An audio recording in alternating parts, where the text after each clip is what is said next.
Hey Craftsie, and welcome back to another video.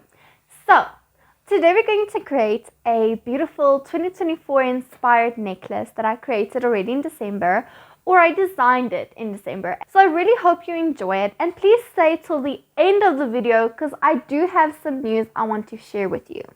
Let's get into the video. Thinking process or the thought process for this video, I kind of made like a little drawing. We're gonna have beads as well as chain and then a big focal point. Now here's pliers and tweezers and the wire cutters that we're going to use. For this I'm going to use these silver small beads, some bigger glass chunky beads. This one is specifically pretty. Also these marbled type of beads, and then these other beads.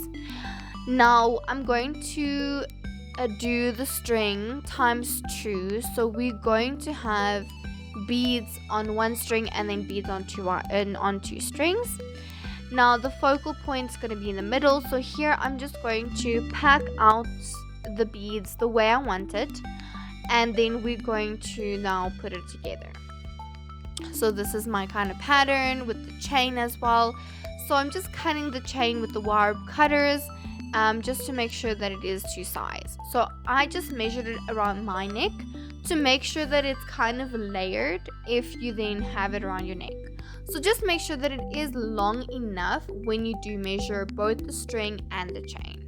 So the chain, I had to take 2 pieces of that. So then there's one bead that'll go over both of the strings, and then the bigger beads will kind of just go over like both strings, and then the smaller beads will have to go through 2 strings like this one. And here's the pattern.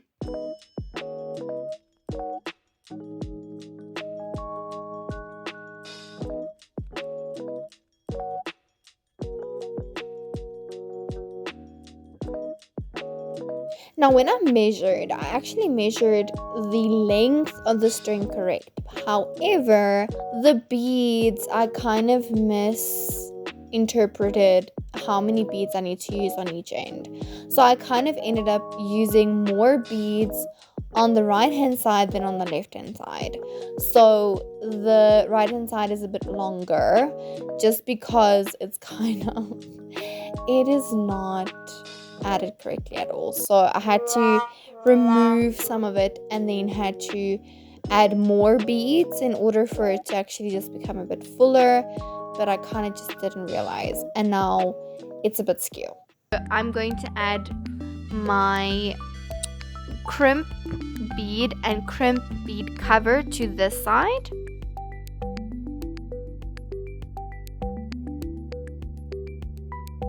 Okay, so as you can see, this one on the left, I only have a crimp bead, and then on the right, I have the crimp bead with the crimp bead cover. This is just to show the difference. And then my favorite jump ring opener. I always use this when I make jewelry because it just makes things so much easier. And when I open my jump rings, I kind of just open all of them at once so that I can just start adding everything together. Okay, so what the idea is to add the beads and the toggle clasps onto one jump ring, and then to add the chain on a separate jump ring on the jump rings that's already added to the toggle clasps, right? So the toggle clasps, like here is the heart toggle clasps, which is amazing and very cute. I thought it was perfect for this specific necklace. So I'm adding it to the beaded part, okay, with the jump ring.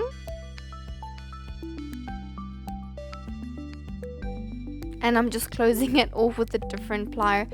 So sometimes it's difficult to close it off with the actual jump ring opener. So I just close it with 2 pliers. So that's kind of that's kind of how I do it. But it's just sometimes easier just to close it off with 2 pliers. Okay, so now I'm adding the chain.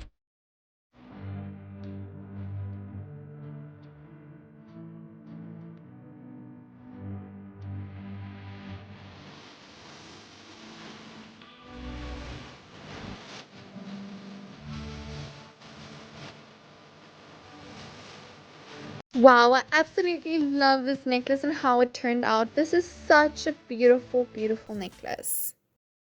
What do you think about this necklace? Let me know in the comments below. What do you think? Will you wear something like this? Oh, hey, Craftsie, you're still here. Thank you so much for staying or sticking around. Okay, so I know I haven't been posting a lot, especially on YouTube, and there's a good reason for that. Even though not all the reasons I can share, some of it is personal, but I do want to say that it has been a struggle. The beginning of this year was a struggle. It was just too much, and I had to take a break. I had to take a break because I wanted to sit down and check, what am I going to do with laliecrafts? Are we just going to do jewelry videos? Are we going to do something else as well? So I'm asking your permission, and also not, but I do want to experiment with jewelry type of videos, but doing challenges or doing craft kit reviews, like something artsy as well as craftsy, because I am an artsy craftsy person, and you will most likely like to watch these videos because these types of videos are things that I love to watch, like doing challenges, spin the wheel challenges, all of these crazy things combined, and I do want you to stick around. So if you haven't already, please subscribe. If you are subscribed, make sure that you have your all notifications bell on, because I'm going to start posting a lot more on my community tab, and I want you to be a part of that community tab. So thank you so much from the bottom of my heart for sticking around. Now here's all my socials. You are welcome to follow that. But if you don't follow any of these, okay, please be sure to check my community tab weekly, at least weekly. Awesome. So that's what I wanted to share with you. And if you want to watch an amazing bracelet video, you go check it out. And then if you want to do a jewelry makeover video, check out this one. Anyways, have a lovely day, and thank you so much for watching. Bye.